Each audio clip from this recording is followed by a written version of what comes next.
gate was 10.6 million. Highest grossing arena event in Canada. And it was 18,559 people sold out.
Katsua no mai haramai ki UFC on Sky Koravinda Hunia Tōku Ingoa. The UFC has crowned its newest middleweight champion in South African Dricus Du Plessis after he defeated Sean Strickland via split decision at UFC 297. Now, we will break down all of the world of MMA's reaction, but the biggest story surely was the pride of the South African nation in witnessing their first ever UFC champion. Now, the only way I was going to be watching those fights was with my fellow South African cohort right here in Auckland, New Zealand. Here is what the win meant to them. Solly Abalo scores the contest. 48-47, Strickland. Attack! Eric Cohen has it. 48-47, Du Plessis. Curtis scores the contest. 48-47 for the winner by split decision. Come on.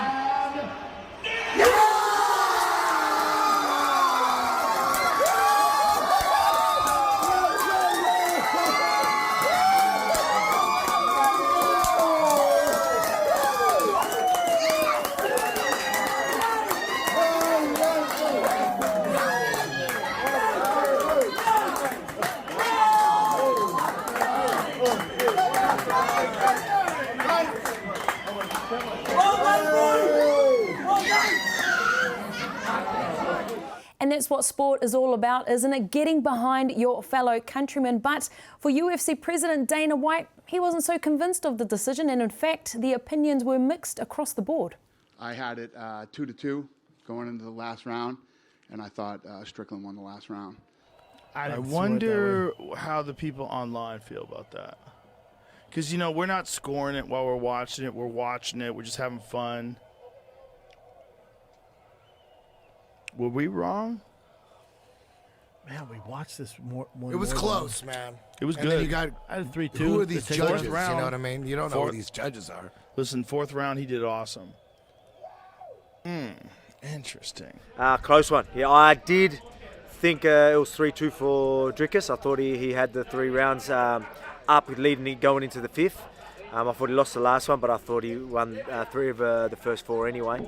So it was a close fight. It could have went either way. Obviously, there were some rounds that were very close. So that's the thing with these fights. When they're very well contested and not much going, they can literally go either way. So if it went to Sean, it's no robbery. If it goes to Dricus, obviously no robbery. But I was thinking that Dricus did do enough. It was nice to watch. I thought Dricus would take him. I thought he used his wrestling more in the middle of the fights, the middle of the rounds, but he did it. He used it at the end, which was, you know, smart of him to steal the rounds. I thought maybe from my guesstimate or watching this, 3, 4, 5 he took. Now he is the 4th African champion in the UFC history. So congrats to you, my African brother, Dricus Du Plessis. I'm actually not like legit, I'm happy for him. I actually like his story and whatnot, but he still did what he did, and I'm still gonna test that ass. Hey, yo! Hey, yo! Hey, yo! So naturally, now there are a lot of thoughts about what happens next in the middleweight division. Here are Dricus Du Plessis' thoughts straight after his fight. The fans want to see Israel Adesanya versus Dricus Du Plessis. there's a lot of hype that was already built on it. If the fans go, if there's some way they start tracking and saying, listen, the fans don't really want to see Adesanya versus Du Plessis. We don't do that fight. It's fine to me. I don't care who it is. But that's just a fight on top of my head that I think the people want to see, and that's going to, get a lot of people excited. So there you have it, whānau. Dricus Du Plessis, not shy at all to mention Israel Adesanya as a next potential opponent. And here to talk about it with me today is Fight Sport commentator and analyst Mike Angove. Kia ora, Mike, and welcome back to the show. Yeah, great to be back, Rav. Happy New Year. Yes, same to you. Look, obviously, UFC 297, there would have been a lot of interest by yourself and, a lot of the City Kickboxing team as well. What did you make of the fight as a whole?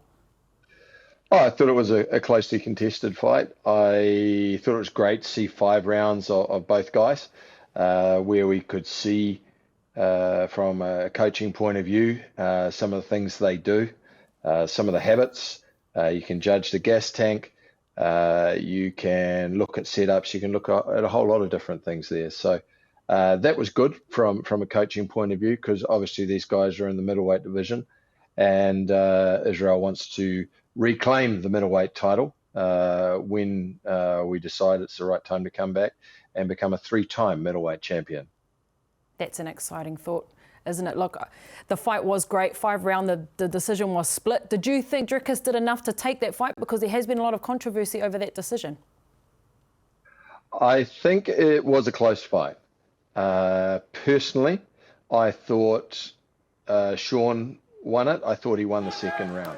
I thought 4 rounds were quite clear, as in 1 was definitely Sean's, 3 and 4 definitely Dricus, 5 definitely Sean's. That leaves the second round as a swing round. And I think they were very even on significant strikes in that second round. But I thought Strickland landed the cleaner shots in that second round, and the more damaging shots, which under scoring criteria should see him win.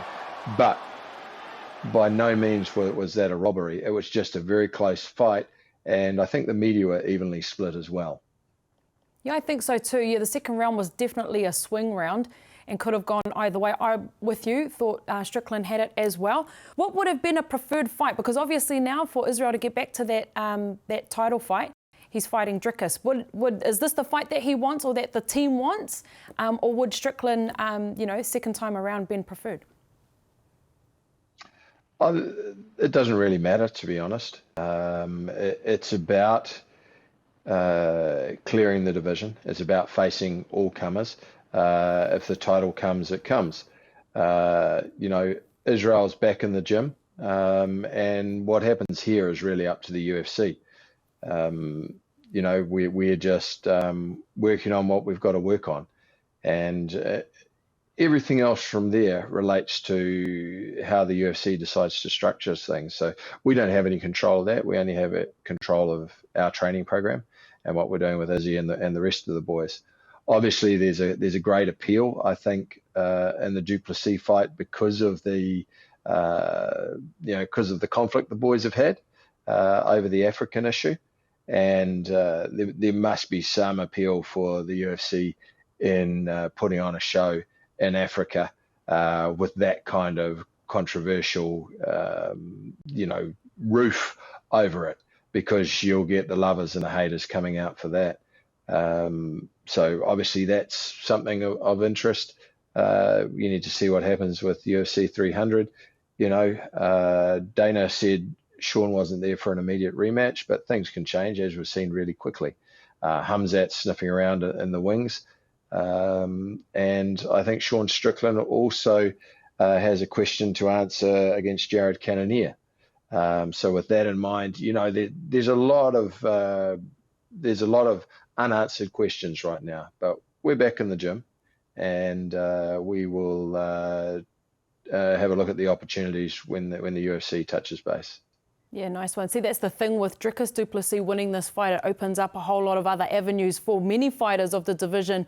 And it wasn't too long ago we were saying, Izzy's going to have to start going through and lapping everybody again because there weren't really anyone else to step up. And now that's all changed. You mentioned that card going to Africa, and that has been teased.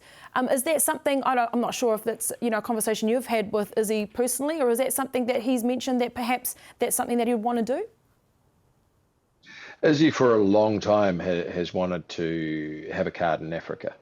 That's always been an aspiration. There's a reason he has the continent of Africa tattooed on his chest, and the words broken native on his chest. So that's something that is literally and figuratively very, very close to his heart. So, I don't think it takes a brain surgeon to say that, hey, this young man who is born in Nigeria would want to return to Africa and bring the UFC to Africa. I think that's pretty obvious. The questions are around logistics, how the UFC puts that together, what sort of time that would take.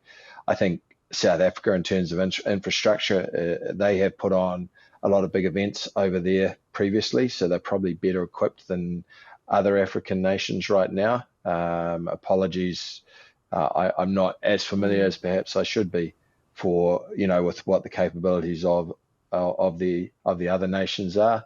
I'm certain Izzy would love to go into Nigeria, but I suspect venue-wise, that logistically that may be a little bit further down the track. In the meantime, the UFC, they roll on. They're a machine, and they do what they do. So we will just work with that and see what opportunities present themselves. Yeah, South Africa does seem like the logical choice at this moment in time. Let's talk a little bit more about timings. You've spoken about how soon they could have that title fight. UFC 300 has been teased. Personally, I think that might be a bit too soon, but, what would be a good time frame to get Izzy back into the octagon?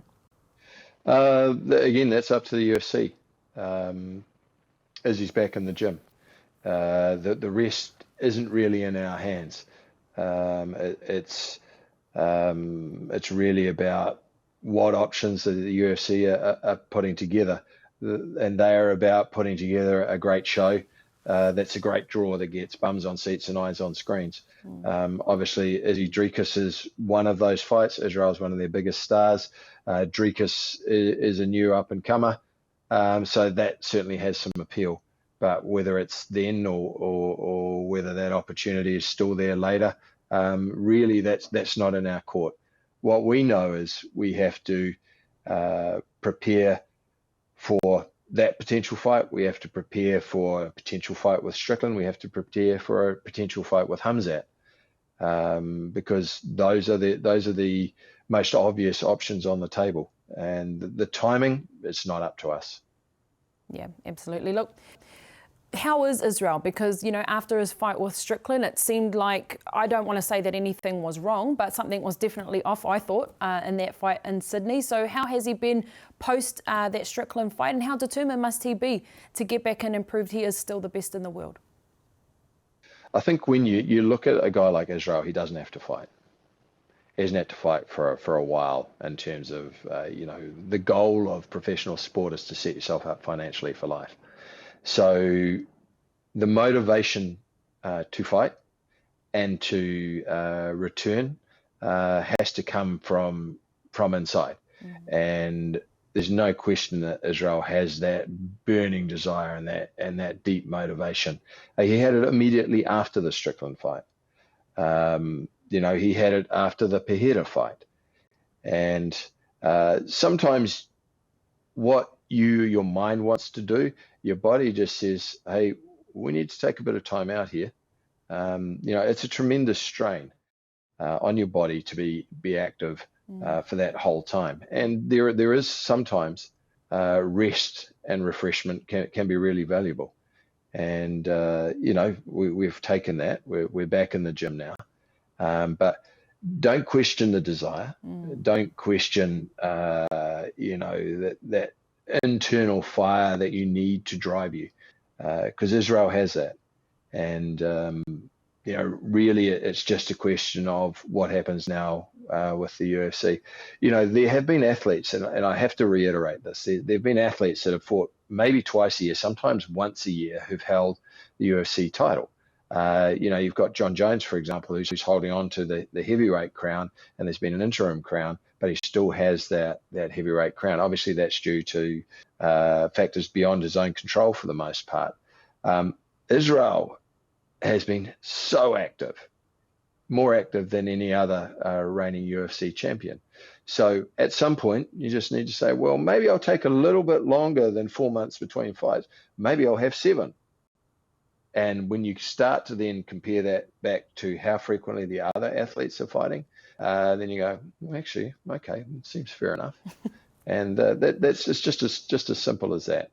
When you're fighting constantly and in camps constantly, you don't give your body's chance to recover from just minor niggles, bumps and bruises, things like adrenal fatigue, a whole bunch of other things that come in. And sometimes a month off is brilliant, and that's just simply that's where we're at.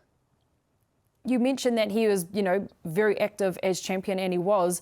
Is he one of those athletes that's hard to, tell him to sit down and rest? Is he one that just wants to keep going?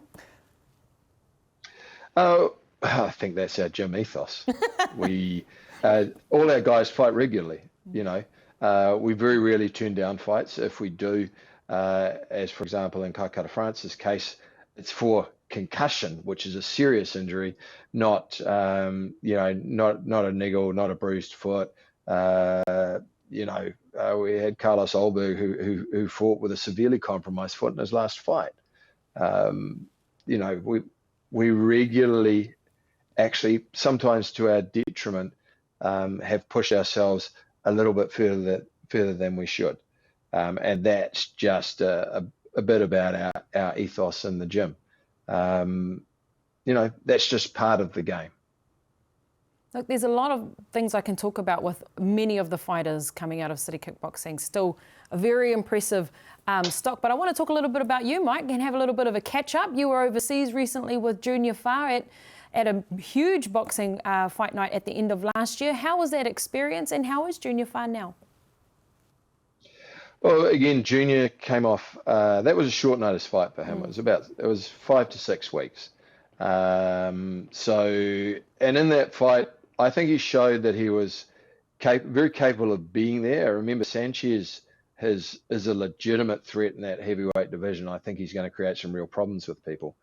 And Junior's performance in that fight looked like what it was. The guy who's been out of the ring for a while couldn't quite pull the trigger on time, but he did not look out of place. He made a mistake. He got clipped by Sanchez's best shot. He got up and just couldn't quite recover. Junior's good. I think he's realized and he knows that he's capable of being there. Of course, there's the morons out there who frankly don't know shit about boxing, calling for him to retire and all those elements. It's not a case of retirement or not being there at that level. It's now a case of being ready, being prepared. And when you are no longer the so-called A side, so on the way up, you have to be prepared constantly and ready to take those shorter notice fights, because you're going to be in those situations where you aren't the favored fighter. So now the mentality switches. Now we change. But I'd just like to wind people back. Junior went the distance with Joseph Parker. I thought Joe won the fight, obviously, but it was a well-contested fight. He got clipped early by Lucas Brown. He made a mistake. He got clipped early, probably on the back of the head, but those aren't shots that you recover from. But you take that fight out of the mix, and Junior's only lost to Joseph Parker and just recently Sanchez after a long hiatus.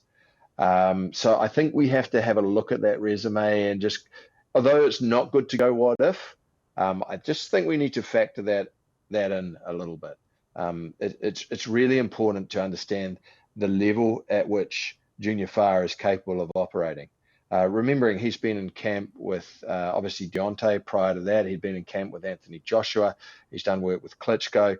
So he's a highly skilled fighter, and I think there's more to see from him. So For all you know-it-alls out there who are sitting there saying, hey, Junior Farr thinks maybe you should think about retiring, you don't know what you're talking about. And look forward to seeing you on the other side of a couple of really good results, and we'll be back there. Back to Saudi. I know that was a bit of a rant. Back to Saudi. I mean, what a superb venue it was. It was great. A little bit surreal. You're sitting down, you got breakfast with Bivol, breakfast with Joshua, breakfast with real luminaries in the game. Obviously, I'd also spent camp with Deontay Wilder, which was a great experience in itself. So certainly Saudi has breathed not only life in the division, but they've breathed a certain degree of freedom into the way boxing is traditionally done. When money is less of an object, when you're running loss leader kind of events where you're trying to build a sport, as the Saudis are, and rebranding their venue and what they're doing in Riyadh as a mecca, if you excuse the pun, of potential entertainment, then it really changes up the game in boxing. You take the power away to some of these sanctioning bodies. You take the power away from the existing, and I won't say cronyism, but the existing structures, which in actual fact prevent you from often having really well-matched fights and regular fights and putting the top guys together, because the main barrier to that is often money. Well, now we've removed that, and it really is a bit of a shake-up for the sport. And and what is great is that the Saudi management there are actually boxing fans, and that they really love it. So you can tell that when you're talking to them, and that I think is it's a breath of fresh air in many ways.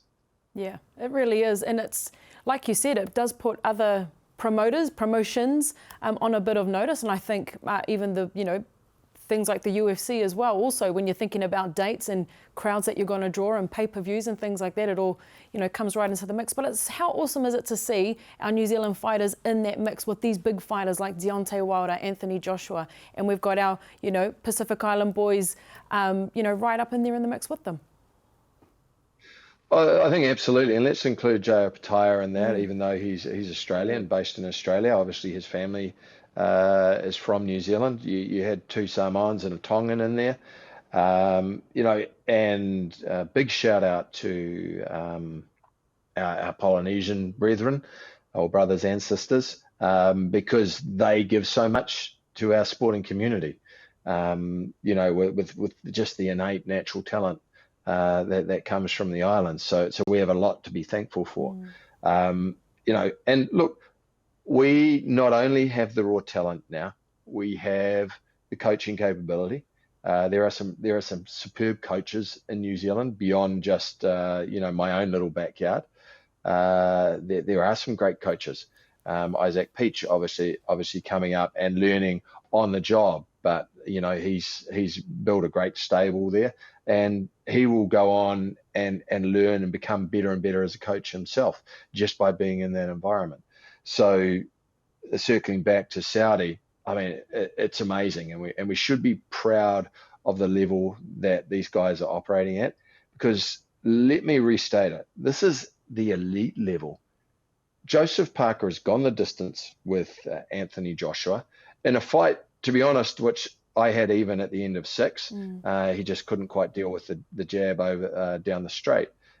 He's beaten Deontay Wilder, but for a head clash, I firmly believe he would have beaten Dillian White.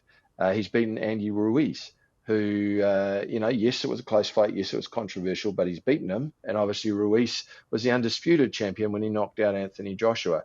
So Joseph Parker, again, people who know nothing, they write him off. Two things: styles make fights. Remember his age. Remember he was a champion at 26 years of age, which is basically in nappies. And now he's a man. There's a massive difference from the kid who won that title against Andy Ruiz and the family man who's now fighting. So these guys are at the elite level. Joseph Parker deserves kudos at being at that elite level. Obviously, he's got Zhang, a huge southpaw coming up. So, you know, we need not to be what we typically are as Kiwis, which are fair weather fans. We need to understand the level that these guys are operating at. And I'll be blunt. It is, and same goes for the UFC. It is much harder to be a world champion or even be in the top 10 than it is for our mainstream sports, rugby league, netball. I think cricket probably has a much broader population base. So that's, you know, being a world champion in cricket, you know, that has a big sort of population base to draw from. But those other three sports, it is much harder to be a champion or be in the top 5 at that level, just because they're truly global sports. And don't get me wrong, I love the sports, but I think we just need to be aware of the immensity of what these guys are achieving. And we get a little bit myopic at times. Yeah, and achieving it so well. And I just want to pop in there, Mike, it's also great to see you and our fellow New Zealand-based coaches up in the mix too. You feel nothing but pride when we see you walking out with the fighters as well. So kudos to you and all the crew that are a part of it and behind the scenes, working hard as well. Look, thank you so much for your wisdom. As always, Mike, it's always a pleasure to have a chat with you, and can't wait to see what 2024 brings for the gym. Yeah, and look, we're the same. I think we've got some big fights ahead of us.